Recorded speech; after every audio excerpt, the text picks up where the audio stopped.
For this segment of the podcast, Brad and I have decided we are going to discuss what we think are some of the most exciting moments in all of baseball. But in order to do that, we need to preface it just a little bit with some context. I ran across an article that you can find at vault.si.com. Obviously, it's Sports Illustrated's Vault.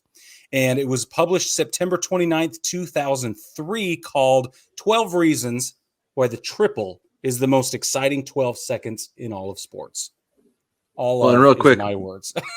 That link is down in the description. That link is down in the description of the podcast as well. So you don't have to go search for it. We got it ready for you. We'll put it there for you. Way to go, Brad. I love that. Okay, so this was written by, it just says SI staff. That's crappy. It means it's somebody who's no longer with the company. Yeah, you're probably right. Oh, yeah, it doesn't even have a byline at the bottom. Okay. Anyway, okay, so what this article, I think, really well did a good job of is arguing why the triple is so rare these days, where it used to be such a big deal and now it's not.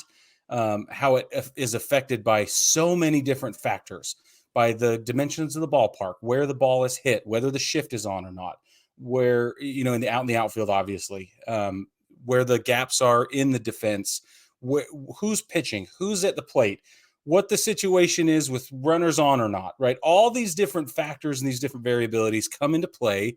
And where it once was more of a staple, it is no longer a cultural necessity among hitters because they're always going for angle and they're launching the ball. So we see obviously a lot of fly outs and sacrifice flies that would have potentially could have been triples in the past or in a different ballpark with its different dimensions and different things like that. So this article argues that the triple is the most exciting 12 seconds, not just in baseball, but in all of sports.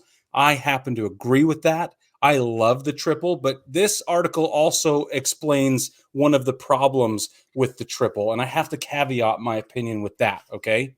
Okay. What's the trouble with the triple? The trouble with the triple is you had to be there, because if you're looking at the field, you can see all of the movement that's going on. You can see where the cutoff men are positioning themselves, whether it's advantageous or not. You can see the runners booking it around the base path. You can see, and all of this you can take in with your peripheral vision. The article does a really great job of explaining that when you're watching it on television, you cannot get that much information that quickly. Because all of the different camera angles that jump to show the play developing leave you at a fraction of the information you need to truly appreciate the dynamic of what's happening on the field. Because they have to show, and they make this clear in the article, you get the guy in the box, he hits the ball. Then you see it go up into the air a little bit, and then they cut to the guy on second who's running around to third base or whatever. And then they get the guy throwing to the cutoff man, and now we cut to the runner again. And then there's the third base umpire rolling his hand around or whatever, and you're getting little teeny snippets of information based on what the producer thinks you should see and not what the entire situation is showing you on the field. So the issue with the triple is you have to be there to really get it. And I understand that, but I do feel like if you have a good production, like a good production team, they can do a great job of illustrating that. Because I feel like sometimes when you're watching, the production team knows that you understand a ball hit over here, like say like there's a ball hit down the right field line. Most fans understand that once a ball is hit down the right field line, and it's kind of, but we'll say by a right-handed batter, so it's tailing towards the foul line. If that ball drops fair, all they have to do is show the runner touch third base and he's scoring. That's it. Just a flash, right? Yep. But you want to see that ball get down first. And then the production team understands that from there, you show the ball continue to roll, and then you show the guy coming to second, and then you go back and you show the fielder getting the ball and making the throw, because you at that point, that runner's going to third and you're anticipating. And I feel like the anticipation of the throw getting to third, that is huge. That's huge. That's where I'm squatted down in the middle of my living room going, "Oh, get him!" or "Get it!" Slide. Yes. Yeah. And that's the thing is you have to leg out a triple. Like it's a gutsy. If you miss that second base just wrong, or don't miss the base, obviously, but if you don't take that turn just perfectly, if you aren't thinking 3 from the moment you leave the box, it's never going to happen. And so then you have to understand who's in the outfield, or who's down that alley. If you're going to make it, is it going to carry them off some wall in some funky direction? And there's so much going on that everything has to happen almost perfectly for a guy to beat the throw and make it all the way to third base from the box. Yes. And I had to tell you, Brig, I love a triple. Like, as somebody who loves to play like old man softball, a triple for me is like a ton of fun, because I don't like to hit for power. I like to put the ball right where I want it. And this is something I used to do in high school too, when I would play like pickup softball or whatever with friends, is that if you put the ball perfectly, like I said, as a right-handed batter down the right field line, and it's tailing and it hits just fair and then keeps going into the corner, you're at least on third base every single time. Right. And I always remember telling guys I played with, like, dude, like, you're better directional, like in baseball games, like, you're better directional hitting than I am.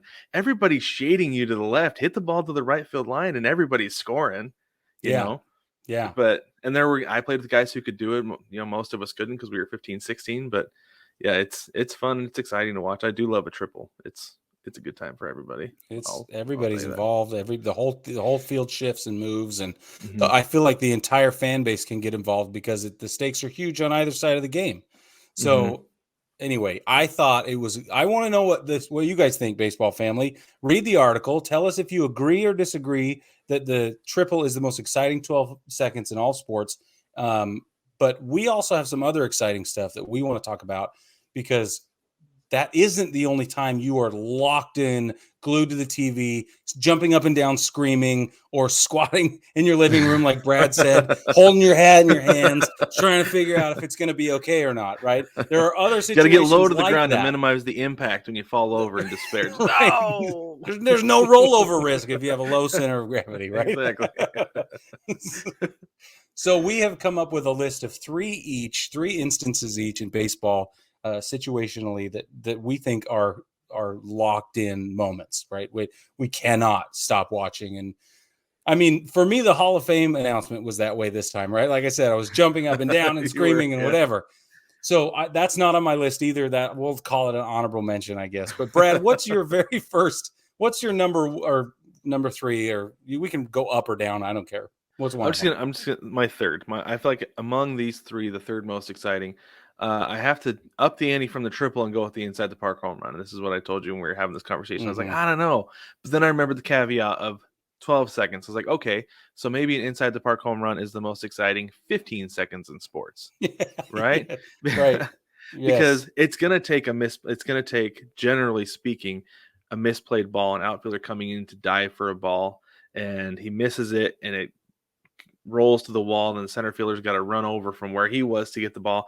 The thing that's exciting about an inside the park home run and a triple is you can't just crush the ball. You can't just hit the ball hard somewhere, right? Yeah. It's not like in Little League when the kid comes up and he's like, every time he hits the ball, it goes to the fence, and then everybody's chasing the ball and he just runs around the bases, right?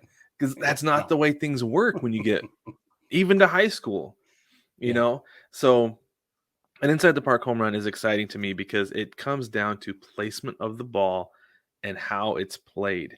I hate this moment because of who was involved, but when the All-Star game was in San Francisco, we saw Ichiro hit a ball out to right field, and so that wall out there kind of comes out and then goes across, and there was like a brick or something that jutted out just enough. And Ken Griffey Jr. was going over, and he was ready to play that ball perfectly off the wall. But of course, it being Ichiro, he probably did it on purpose because that's what he does. The ball hit the right side of that brick and just absolutely flew over towards the foul line. And Griffey's standing in right center field ready to play this ball perfectly. Ichiro, who can fly, he's basically on third base before Junior even gets to the ball. And then it's like, and I remember everybody after the game, they're just like, that is the worst, literally the worst thing that can happen in this ballpark. And it just like, amazing. It made my hero look like a fool, kind of, because he misplayed this ball off the wall. But everybody's like, that's just like a weird thing of baseball, It really is a weird thing. But it's exciting because it's like, oh shoot, Ichiro can move. Is he going to get around? And he did. He got around fast. I love it. That's why I think that an inside the park home run is one of the three most exciting moments in baseball. I love it. For my number 3, I'm going to go with a rundown. I love a rundown. I love guys getting caught in the base paths and the ball going back and forth and lots of like slip sliding around and juking and trying to stay on the base path, but try not to get tagged. And then there's all this like next door rotating, like bag coverage from the outfield and the infield and the pitcher, and everybody's standing there like rotating in and out. It's like a freaking merengue dance or something, in the infield, and I just love it. And I got to be honest, when Javi Baez is involved, it's more exciting than it's ever been, ever. Yeah, because it's just. You remember when he stole first base, or he went back? He got caught in a rundown on the between home plate and first base, and I was like, "This is crazy." The only guy who get caught in a rundown between home and first. And then he made it. And I was like, this is ridiculous. I love it. So I think a rundown it's so exciting. It's so much fun to watch. You know who I can think of somebody off the top of my head who would disagree with you about the most exciting play being a rundown? Who? The official scorekeeper. Oh, because I've been sitting next to an official scorekeeper when that happened. Okay, now what happened? Well, if I remember right, it was 6, 5, 4, 5, 6, 3, 2, 7, 8, 9, 6, 5, 3, 2, 1. Are you sure the pitcher made that out? I think so. I think he was the one who had the ball when the guy ran out of the line. Yeah. Yeah, that's very exciting. It is, especially when you got somebody that won't give up. The Sandlot moment too. Just every time it happens, pickle. Yeah, exactly. I feel like if it's a caricature in a film about baseball, it's probably quintessential for a reason. So I would think so. Yeah, that's a good one. I don't know why I didn't think of that. That's awesome. So another one I came up with though is a suicide squeeze. Yes, Brig. A bunt. Yes. So I have been on both sides of suicide squeeze. Yeah. And that is the most stressful stuff you will ever come across in your entire life. Now, I've established, I think today even, that I was never fast, like ever fast. Not even a little bit. And I remember standing on third and watching the coach send in the signal to the batter. And I just looked down like, you freaking serious? Yeah, you think you can do it? No. Well, you better get ready because it's happening. And it worked. The kid laid down a perfect bunt and I scored. And I've been on the other side too. And it's like there is never more pressure. Like they say in a hit and run, like just swing the bat, try to get the bat on the ball, right? But there is never more pressure to get the bat on the ball than in a suicide squeeze. And once you tip your hand. Oh yeah. Once that runner starts going. Once that runner starts heading home, you're either ducking to get out of the way, getting ready to get hit by the pitch, or you're putting that ball down, right? Because those are the only three things that are going to happen. Yeah. But like seeing it in a game, and I feel like in Major League Baseball, you know when it's going to happen. Everybody knows when it's going to happen. Or you've got a guy on third. Yes, you've got a guy on third who's really fast, a really smart base runner. You've got a guy at the plate who is just really good at putting the bat on the ball, whether it's swinging or bunting, just a really good bunter, right? Yeah. And the announcers will always say, there goes the runner. It's like, oh, here it comes. Yep. And then the pitch comes, you see the guy square around last second, and you see guys come in from the side charging. That is an exciting moment. And the anticipation leading up to it. And like, yeah, sometimes it can be incredibly anticlimactic, right? Because if he gets a perfect bunt down, the only play is at first. Yep. And the defense 9 times out of 10 will take that. But the anticipation of the ball coming in and the contact being made is so much anxiety is induced there, and it's exciting. That's what I love about these plays. They're all anxious plays. And I love about anxiety. I love anxiety. Just can't get enough anxiety in my life. This has been brought to you by caffeine. Okay, so all right. Yes. My number 2 is I want to see a no developing in the 7th inning. That's, for me, that is must-see TV. And by the 6th inning, it's like, okay, we have a little bit of hope, and often by the 8th or the 9th, it's over, right? But so there's that magical moment for me in the 7th inning when we've gone past 6 innings, and now we're like, oh, this is serious, right? Like there's only 9 outs left. Like we're there, man. Like we're there. It's fewer than 10. There's under 10 left, and it's just, it feels palpable. It feels within reach. Everybody's doing that thing where they're like, don't talk about it. Just shut up. Like they're shaking their head. The eyebrows are raised. Like, are we on the same page, or do I have to punch you in the mouth? Right? Like, so everybody's tense. Everybody's excited. Everybody's chewing on their fingernails. And you're just like, this inning needs to get over, baby, so that I can, because that dude's coming right back up. So just kind of hurry and get through this portion of the inning.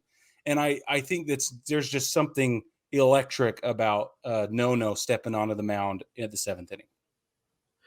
Yeah, I would absolutely agree with you. That's it's fantastic because, like, they'll talk about it a little bit in the 5th, 6th inning. Like they'll say so-and-so has not given up a hit through 5 innings, not given up a hit through 6 innings, or has retired the last 15 batters in order, whatever, they'll say things like that. They work around it. Yeah. And then as you get into the late innings, though, like, and I never put any stock into it, especially when they say, well, he hasn't, or nobody's reached first base through 5 innings. I'm like, yeah, no, because the dude's dealing today, and it still takes sometimes 3 times through the order before you get a hit when a guy's throwing like this. That's right. But yeah, the 7th inning, I feel like, is when it's really like A, at risk, and B, really meaningful, right? Yep. If you get through the 7th inning, and now you're not a baseball fan if a no continues into the 8th inning and you're not paying like legitimate attention. I feel like that. So that's why the 7th is magical to me, because everybody starts to turn their heads. You start to see like, oh, wow, like this is actually going to happen potentially, I don't know. Yeah. The stakes are high and I love it. Yeah, I think it's great. And specifically the 7th inning it's perfect. That's a good spot. All right. And do you want to take a break, or do you want to just roll into our next ones? Let's just roll through. Let's just keep going. Let's push through the break. I think we can. So my last one here that I have is another late inning thing that we have here, right? So it doesn't have to be a no-hitter. It just has to be specifically a 2-run game. All you need is a runner on second and a guy who can hit. Because I've been in that situation so many times, Brig, watching the Mariners over the last 3-4 years, that there's a guy on second, down 2 late in the game. It's like, oh, come on, you just cut the lead in half or tie it. I don't care which one you do, but if you cut it in half, and especially with there's 2 outs, it's like you've got the opportunity here to come in, and if it like 7th inning, say 7th inning, you can go in the late innings, down 1. 8th inning, go into the 9th inning, down 1. That's still all you need. Yes. All you need. And that is some of the most anxiety-inducing baseball I have ever seen in my entire life. And over the last couple of years, I've seen the Mariners have the bases loaded a ton, down 2-3 runs, and then strike out. Yeah. I've almost gotten to be jaded with the bases loaded, that it's runner in scoring position down 2, that's when I'm like, come on now, come on, you got to get it. That whole entire at bat for me is so stressful and so exciting that I am glued.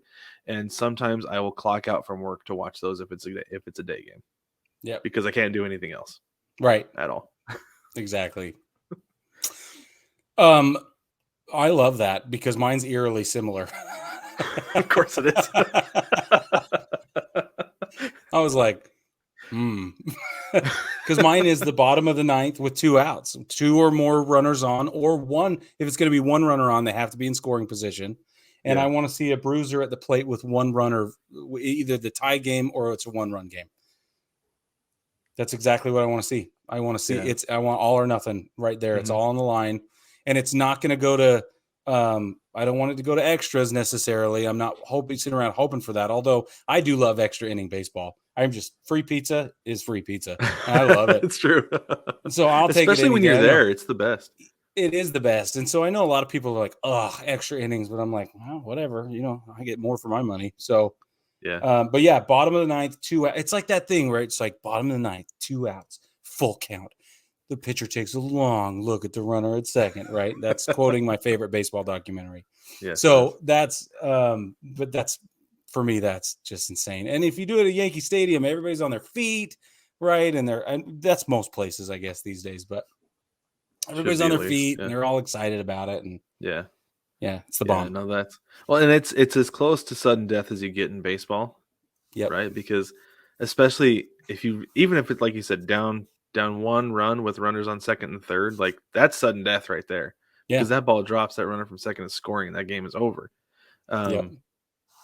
But no, that's awesome. That's a perfect moment. It's just like yours. It's almost exact overlap. Yeah, it is almost. I mean, if we were going to overlap, that was going to be it right there. It's close enough. But yeah, that actually reminded me of something, Brig, that I think we were going to talk about a couple weeks ago, but I just totally spaced it. Along the lines of sudden death baseball, did you know about this?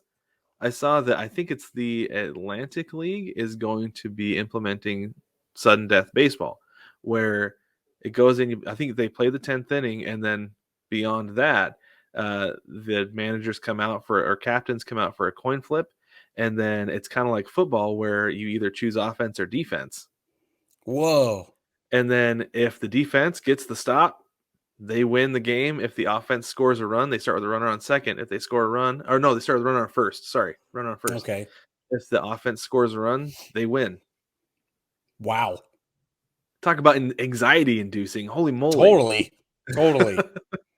And which the purist in me is against, but also that's exciting.